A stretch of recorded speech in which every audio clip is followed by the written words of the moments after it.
السلام عليكم. كيفاش نبدا المشروع ديالي من الزيرو حتى للنجاح؟ اهم المراحل هو ان الانسان بدا كيعرف المشروع شنو باغي يدير. لان شحال واحد فينا كيتلف، يعني ما كيعرفش شنو غادي يدير، وكيبدا يقلب على المشروع اللي غادي يدير اولا شنو غادي يدير وشنو بغى يدير. لان هذا اهم حاجه في المشروع هو اشنو بغيتي نتايا، حيت كاين شحال من واحد كيكون باغي يدير مشروع ولكن ما كيكونش عارف شنو باغي يدير. اهم حاجه في هادشي هو خصك بعدا تعرف المشروع، تعرف شنو المشروع انت اللي باغي دير. المهم، الحاجه الثانيه هي انك دير دراسه للسوق ديالك، دراسه للسوق اللي انت باغي دير فيها هذا المشروع، البلاصه اللي باغي دير فيها نتايا، الحي ديالك مثلا، الحومه، المدينه، الدوله، القاره. المهم البلاصه اللي باغي دير فيها انت المشروع ديالك كيفاش يعني خصك تدرسها. شكون هما الزبناء ديالك؟ يعني خصك تعرف شكون هما الزبناء ديالك اول حاجه. تعرف الشركاء ديالك، الناس اللي غادي تتبيع لهم، الناس اللي غيجيبوا لك. يعني الا كان برودوي، الا كان الناس اللي غادي تاخذ جمله مثلا من السوق، الجمله مثلا اللي غادي تبيع لهم مثلا. المهم خصك تعرف الزبناء ديالك، خصك تعرف شحال الثمن البرودوي ديالك او المنتوج ديالك شحال كيدير في السوق. يعني خصك تعرف بدا كاينه المنتوج ديالك شحال يمكن ليه يدير في السوق، شحال داير هو في السوق. يعني ميمكنش دابا انا جبت مثلا هذا البرودوي هذا اكس، يعني غنجيبو غنبيعو وانا ما عارفش شحال داير في السوق وشحال الكليان باغي يشريه، اولا بشحال الكليان كيشريه، اولا بشحال يعني المنافس كيبيعو في السوق اللي انا غادي نكون فيها.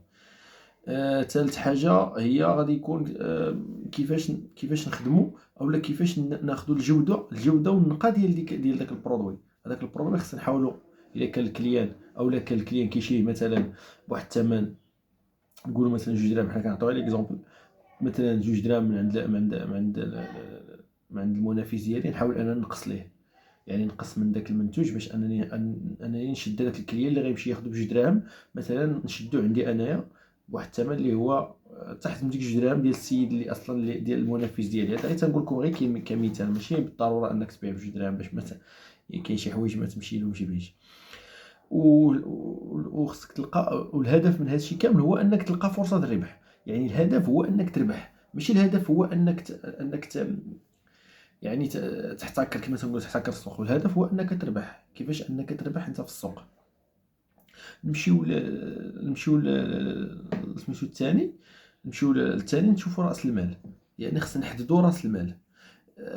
مثلا نديروا مثلا عندك واحد 1000 حتى ل 3000 درهم، تقدر تبدا بها شي مشروع اولا شي منتج، شي منتجات اللي هما اساسيه، اللي يعني اللي انت كتشوفهم السوق اولا دوك الناس اللي كتعرف انت محتاجينهم. لان كاين شي حوايج اللي كيكونوا مثلا محتاجهم السوق ديالك اولا السوق اللي انت فيه، وما كاينش واحد اللي كيلبي داك الطلبات من غيرك انت. يعني انت خصك تحاول تلبي داك الطلب لدوك الناس. يعني خصك تحاول تقلب على الحوايج اللي ما كاينينش في دوك البلايص او الناس اللي محتاجاهم وكيخلصوا الفلوس باش انهم يمشيو يجيبوهم بلاصه اخرى وتعطيهم. هذه من جهه اخرى. المهم حنا نشوفوا دابا اهم حاجه هي سميتو ليطاب الرابعه. ليطاب الرابعه هو التسويق. نحاولوا نسوقوا لذاك البروجي او لذاك المشروع اللي حنا تنديروا اللي خدامين فيه. كاين بزاف ديال وسائل التسويق، بزاف ديال الوسائل اللي نقدروا نسوقوا بهم المشروع ديالنا او البروجي ديالنا او المنتوج ديالنا. كاين مثلا السوشيال ميديا، كاين الفيسبوك، التيك توك، الانستغرام، الفيسبوك، اليوتيوب. وكاين عاوتاني الحاجه اللي هي بسيطه، الخدمه كذا، حيت كاين شي بروجيات اللي ما يمكنش كاين شي بروجيات اللي يمكن لك تخدمهم في الحياه العمليه ديالك، في الخدمه، في العائله، في كذا. كاين شي حوايج اللي كتقدر تخدمهم هكا وانت مع الناس. يعني انت الناس الخدمه ديالك، صحابك في الخدمه، العائله، الخوت كذا. على سبيل المثال برودوي مثلا، بارفان مثلا، كيكون عندك بارفانات زوينين كيشمهم فيك دري معاك في الخدمه، كيشمهم الناس العائله، كيسولوك منين جبتي كذا، كتقول راه ديجا عندي هذا، راه نشوف ترش ليه شويه كيعجبو البرودوي، كيقول لك جيب لي بغيت كذا، غادي كتربح معاه. هذه من ناحيه.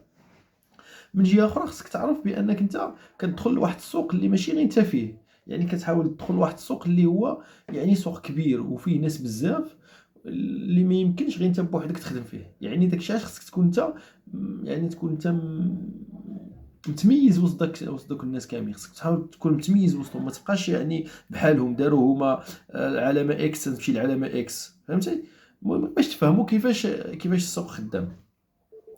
حاجه اخرى، كنمشيو ليطاب الخامسه. ليطاب الخامسه هو الزبون. كما قلنا قبيله في ليطاب هذه عندها علاقه ما بين ليطاب الثالثه وليطاب الخامسه. الزبون، يعني العرض، يعني العرض خصك تكون ملي كتبيع شي برودوي ديالك خصك تكون مخفض فيه الثمن شويه، ماشي بحال مثلا كنشري انا مثلا، حيت انا كيعجبوني السوايع وكيعجبوني لي بارفان. المهم كنشري بارفان اولا ساعه مثلا عند يعني عند فلان، عند الاكس، كنشري من عنده مثلا بشحال ب 300 درهم مثلا.